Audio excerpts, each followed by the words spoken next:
ഞാൻ റോമിൽ ഏകദേശം മാർപ്പാപ്പ അവിടെ ഉണ്ടായിരുന്ന സമയത്ത് ഏകദേശം 6 വർഷത്തോളം ഞാൻ റോമിൽ ശുശ്രൂഷ ചെയ്തതാണ്. എന്റെ പഠനത്തിന്റെയും അതുപോലെ തന്നെ ശുശ്രൂഷയുടെയും ഭാഗമായിട്ട് ഞങ്ങളുടെ ആശ്രമം എന്ന് പറയുന്ന റിഡംട്രിസ്റ്റ് ആശ്രമം റോമൻ പ്രോവിൻസിന്റെ കീഴിലുള്ള ഒരു ആശ്രമം ഈ വത്തിക്കാനിൽ നിന്ന് ജസ്റ്റ് 10 മിനിറ്റ് വാക്കബിൾ ഡിസ്റ്റൻസ് ആണ്. ഞാൻ അവിടെയാണ് സേവനം ചെയ്തിരുന്നുണ്ട്. അതുകൊണ്ട് എപ്പോഴും വത്തിക്കാനിൽ പോകുവാനായിട്ടുള്ള ഒരു സാഹചര്യമൊക്കെ എനിക്കുണ്ടായിരുന്നു. എങ്കിലും മാർപ്പാപ്പയുമായിട്ട് വ്യക്തിപരമായിട്ട് കൂടിക്കാഴ്ചയ്ക്ക് അങ്ങനെ നമുക്ക് പെട്ടെന്നൊന്നും അങ്ങ് എത്തിപ്പെടാനായിട്ട് പറ്റത്തില്ല. അതിന്റെ അങ്ങനെ ആരും അങ്ങനെ മുതിരാറുമില്ല. പിന്നെ ചിലപ്പോഴൊക്കെ പ്രത്യേക ആവശ്യങ്ങളുള്ളപ്പോൾ നമ്മൾ പോകാറുണ്ട്. അതിന് പ്രത്യേക പെർമിഷനൊക്കെ എടുക്കണം. അങ്ങനെ ഞാനും പോവുകയുണ്ടായി. അങ്ങനെയാണ് ആദ്യമായിട്ട് അടുത്ത് കാണുവാനായിട്ട് സാധിച്ചത്. അതിന് മുമ്പ് ഇഷ്ടംപോലെ മീറ്റിങ്ങിനൊക്കെ വരുമ്പോൾ, അല്ലെങ്കിൽ ജനറൽ ഓഡിയൻസിന് വരുമ്പോൾ, അല്ലെങ്കിൽ ആഘോഷവേളകളിൽ, ദുഃഖവെള്ളിയാഴ്ച, ഈസ്റ്റർ ദിനങ്ങളിൽ, അങ്ങനെയൊക്കെ ആഘോഷവേളകളിൽ മാർപ്പാപ്പ ബലിയർപ്പിക്കുമ്പോൾ പോകാനായിട്ടൊക്കെ ഇടയായിട്ടുണ്ട്. എന്നാൽ അടുത്ത് കാണുവാനായിട്ട് അവസരം ലഭിച്ചപ്പോൾ ഞങ്ങൾ റിഡംട്രിസ്റ്റ് കോൺഗ്രിഗേഷനുള്ള എല്ലാവരും ഒന്നിച്ച്, അവിടെ സേവനം ചെയ്യുന്ന എല്ലാവരും ഒന്നിച്ചാണ് അന്ന് പോയത്. അങ്ങനെ പോയി പിതാവിനെ കാണുവാനായിട്ടും അധികം നേരം ഒന്നും സംസാരിക്കാനായിട്ടൊന്നും നമുക്ക് പറ്റത്തില്ലല്ലോ. ജസ്റ്റ് പോയി. ഇപ്പൊ എനിക്ക് ഏറ്റവും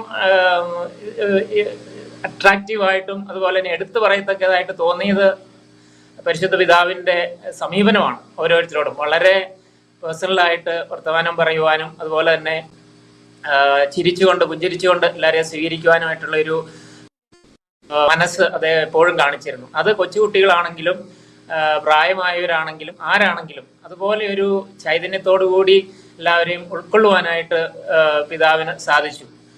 അതാണ് പരിശുദ്ധ പിതാവിൽ ഞാൻ കണ്ട ഏറ്റവും വലിയൊരു ഗുണം. രണ്ടാമതായിട്ട് പരിശുദ്ധ പിതാവിന്റെ ചൈതന്യം എന്ന് പറയുന്നത് ഈശോയുടെ ചൈതന്യം തന്നെയാണ്. നമുക്കറിയാം, അനേക നൂറ്റാണ്ടുകളായിട്ട് മാർപ്പാപ്പന്മാര് വന്നു പോയിട്ടുണ്ട്. എങ്കിലും ചില കീഴ്വഴക്കങ്ങള്, ആചാരങ്ങള്, അനുഷ്ഠാനങ്ങള് അതൊന്നും മാറ്റിക്കളയാനായിട്ട് പലർക്കും സാധിച്ചിട്ടില്ല. മറ്റുള്ളവർ എന്ത് പറയും, അല്ലെങ്കിൽ ഇത് മാറ്റിയാൽ എന്റെ സ്ഥാനത്തിന് വല്ല കുഴപ്പവും പറ്റുമോ, അങ്ങനെയുള്ള ചിന്തകൾ വല്ലതും ആയിരുന്നോ എന്നൊന്നും എനിക്ക് അറിഞ്ഞുകൂടാ. എന്ത് തന്നെയാണെങ്കിലും ഇപ്രകാരമുള്ള ചില ആചാരങ്ങൾ, അതൊക്കെ ചിലപ്പോൾ അതിശയോക്തി കലർന്ന ചില ആചാരങ്ങളായിരിക്കാം, അല്ലെങ്കിൽ ആവശ്യമെന്ന് തോന്നാത്ത ചില ആചാരങ്ങൾ, അനുഷ്ഠാനങ്ങളൊക്കെ ആയിരിക്കാം. അതൊക്കെ എടുത്തു മാറ്റി സാധാരണക്കാരുടെ ഇടയിലേക്ക് ഇറങ്ങുവാനായിട്ട് പരിശുദ്ധ പിതാവിന് കഴിഞ്ഞു. അതുകൊണ്ട് തന്നെയാണ് പിതാവായി മാർപ്പാപ്പയായിട്ട് സ്ഥാനാവരണം ചെയ്തപ്പോൾ തന്നെ എല്ലാവരുടെയും പ്രാർത്ഥന സ്വീകരിച്ചുകൊണ്ട്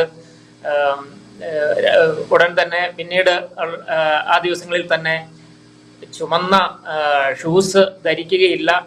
അപ്പൊ ഇതൊക്കെ രാജകീയ പ്രൗഢത്വത്തിന്റെയും അങ്ങനെയുള്ള ചില അടയാളങ്ങളുടെ ഒക്കെ ചിഹ്നങ്ങളാണ്. അപ്പൊ അത് ഉപേക്ഷിച്ചുകൊണ്ട് യേശു എന്തായിരുന്നോ അപ്രകാരം ജീവിക്കാനായിട്ട് പരിശുദ്ധ പിതാവ് ശ്രമിച്ചു എന്നുള്ളതാണ്.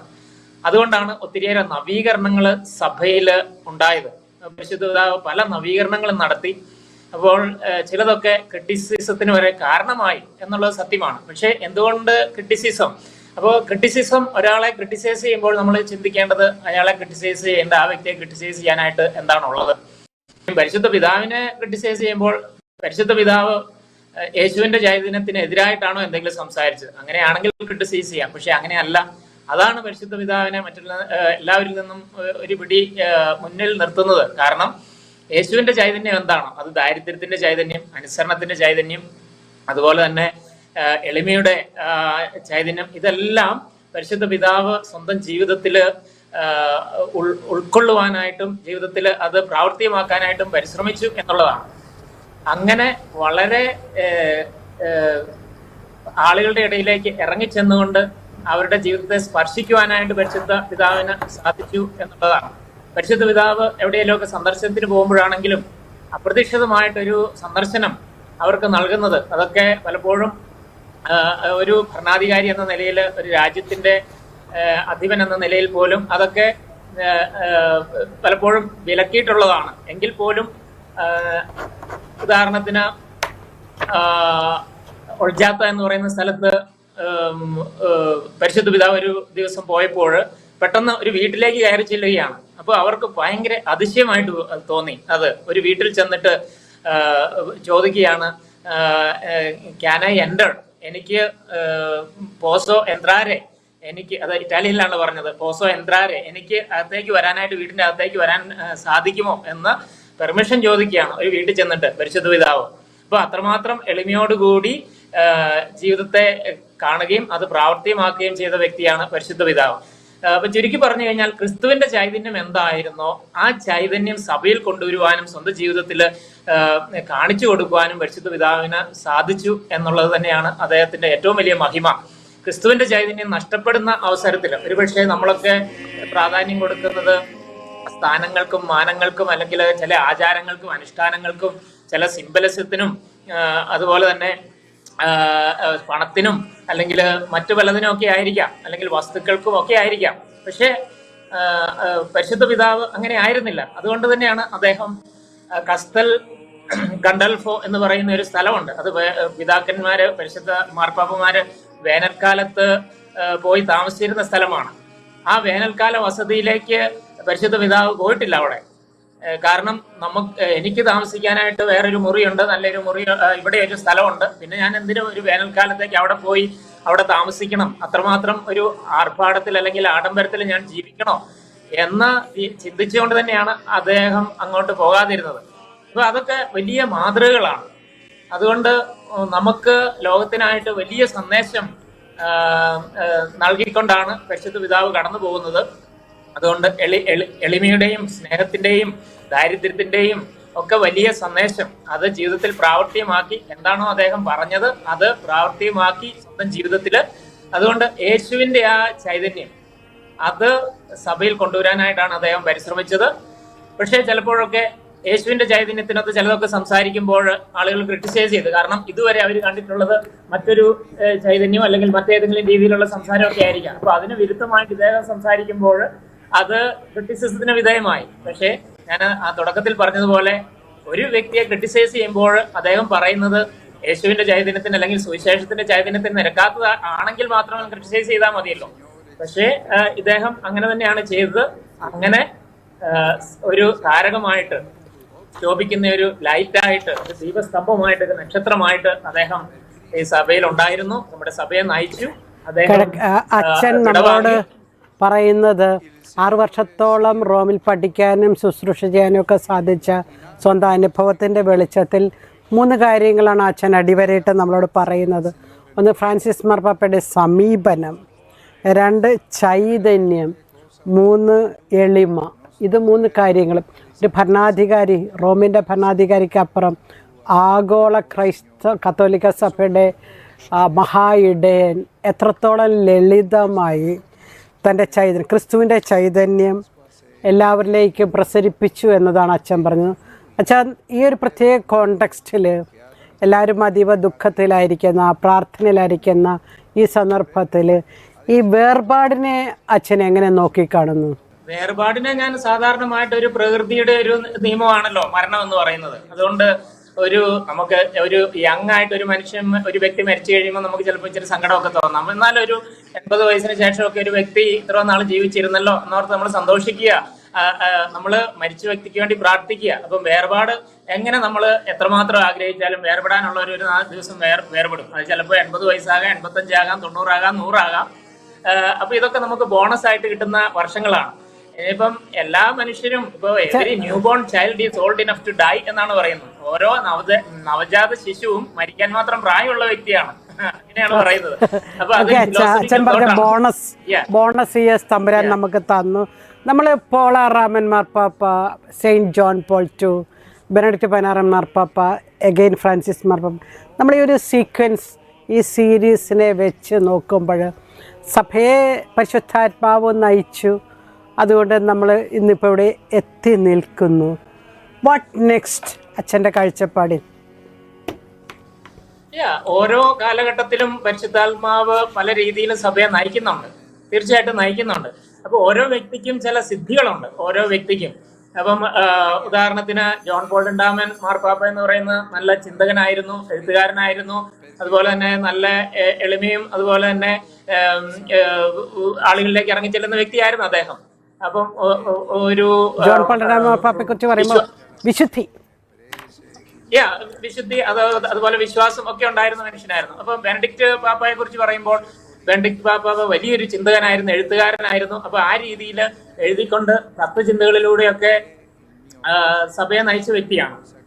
ഈ നമ്മുടെ ഇപ്പോഴത്തെ കാലം ചെയ്ത മാർപ്പാപ്പ എന്ന് പറയുന്നത് പാസ്റ്ററലായിട്ട് ഒരു അപ്രോച്ച്, അതായത് കൂടുതൽ എളിമയോടുകൂടിയും വിനയത്തോടുകൂടിയും യേശുവിന്റെ ചൈതന്യം സഭയിൽ കൊണ്ടുവരാനായിട്ട് വലിയ തത്വചിന്തകളൊന്നും അല്ല അദ്ദേഹം പറഞ്ഞത്.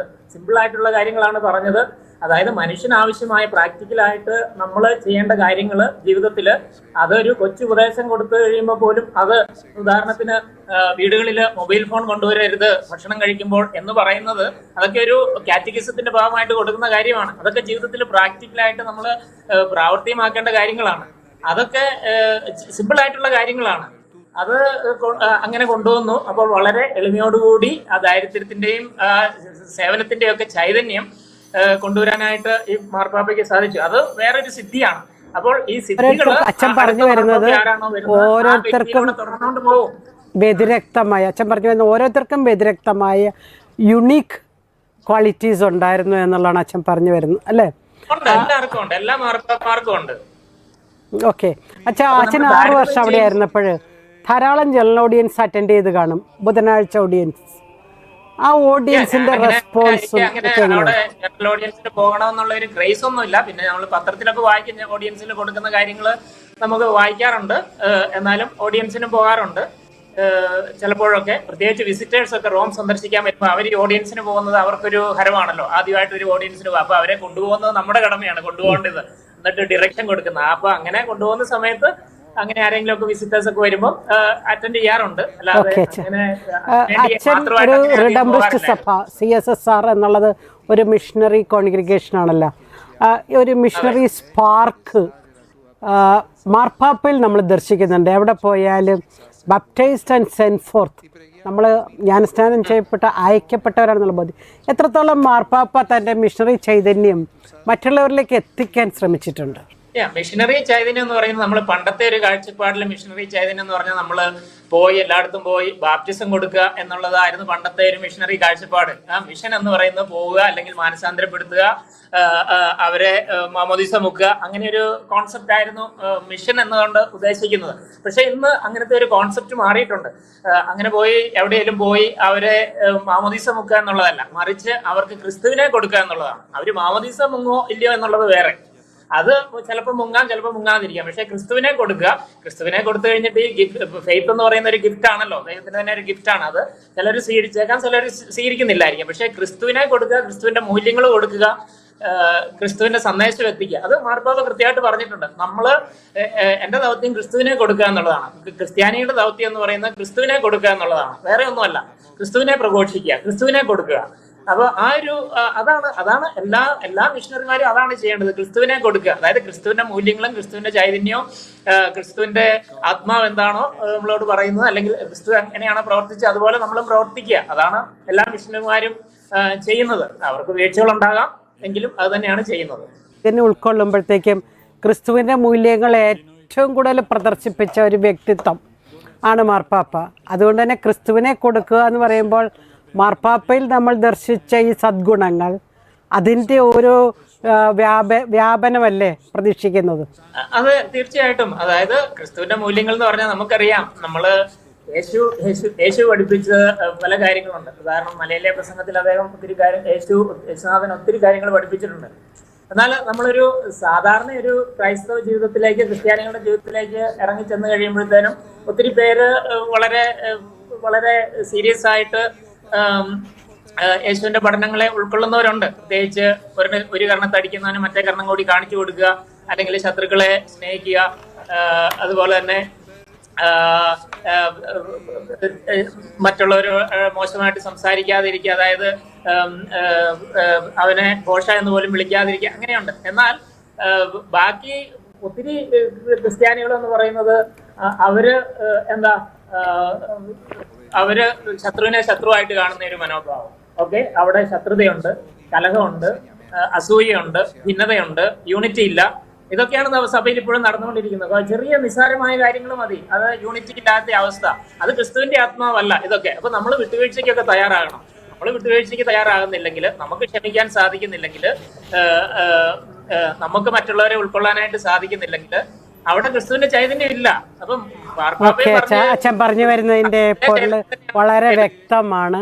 ഒരു മിഷണറിയോട് സംസാരിച്ചതിന്റെ ചാരിതാർത്ഥ്യം ഞങ്ങൾക്ക് ഗുഡ്നസ് ടിവിക്ക് ഇപ്പോൾ ഫീൽ ചെയ്യുന്നുണ്ട്. ഈ പർട്ടിക്കുലർ കോണ്ടെക്സ്റ്റിൽ ഒരു മിഷണറിയോട് സംസാരിക്കാനും മാർപ്പാപ്പയിൽ നമ്മൾ കണ്ട സദ്ഗുണങ്ങൾ നമ്മുടെ മിഷണറി ഫീൽഡിൽ നമ്മളായിരിക്കുന്ന മേഖലയിൽ കർത്താവ് എവിടെയാണോ നമ്മളെ അയച്ചിരിക്കുന്നത് അവിടെയൊക്കെ ഈ ചൈതന്യം സ്ഫുരിക്കണമെന്നുള്ള ഒരാഹ്വാനമാണ് അച്ഛനിലൂടെ ഇപ്പം നമുക്ക് ലഭിച്ചത്.